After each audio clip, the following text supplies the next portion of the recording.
Hello children. Once you've had a go at completing the Year 2 Spring Term 1 SPaG Mat 5, you can then listen to this video and find out whether you've got the answers right, which I'm sure you have. So let's have a look at question A. Tick the correct sentence type.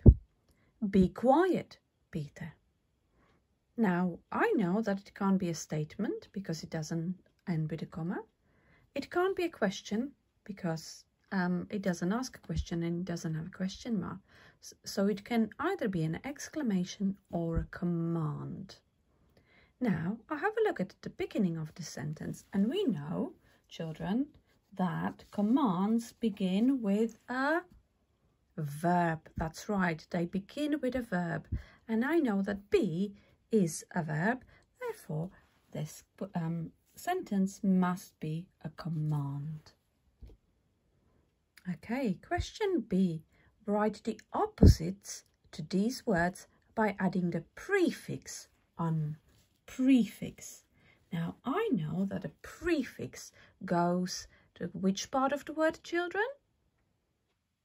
That's right, it goes at the beginning of the word, at the very beginning of the word, which means that I need to start the word with the prefix on and then just add the rest of the word to it. So instead of lock, the word becomes the opposite, unlock. And then again, I begin the word with the prefix on and then add the rest of the word, tidy. So tidy becomes untidy. Instead of load, we will have unload.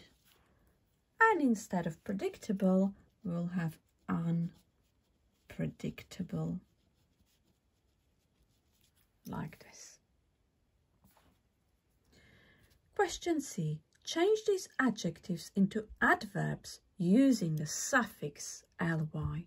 Now, children, do you know which part of the word does the suffix go to?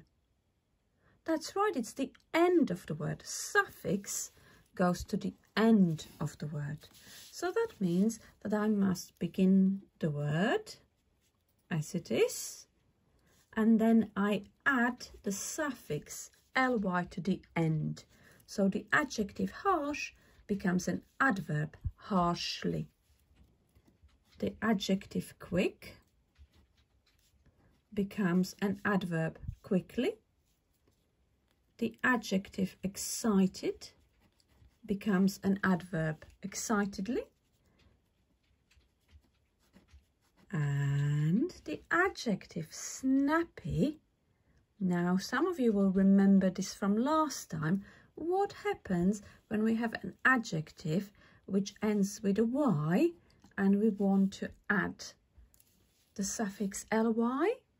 What happens to the y? That's right, it changes to an I before we add the suffix ly. Well done, those of you who remembered it. Now, question D. Write a sentence including at least one contraction word with an apostrophe in place of a missing letter. Well, this is going to be very easy for all of us because we have become experts at using the apostrophe for contraction. So I'm going to think of a sentence, and I'm going to think of a sentence to do with snow. Which contraction could I use? I could say, I can't believe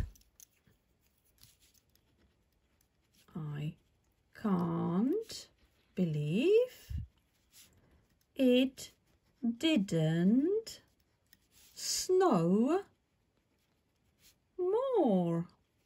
Exclamation mark. I wish, in fact, it had snowed more. But I have written my sentence, which in fact has two contracted words with an apostrophe used correctly. Question E. Rewrite this sentence with the correct tense of the missing word. So the sentence says, Lucy and her brothers, David and Caleb, are something TV. So are they watching TV are watched TV or are watched TV? What do you think, children? That's right, it should say watching. Very good, well done, because it is the present tense, the present continuous tense, in fact, as we have already learned. And question F. Oh, we have Mr. Whoops. He spelled these common exception words backwards. Write them correctly 4 times to help him. Now, I'm not going to write them 4 times because this video would be too long, but little tip, children, usually these words are spelled the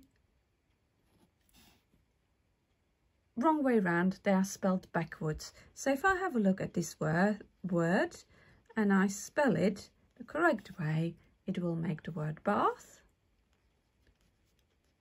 and move and busy and water and, oh, I have to pay attention to this one, clothes. So all these words are words which we do tend to spell incorrectly in our writing, children. So it will be good way for you to remember to practice writing it at least 4 times.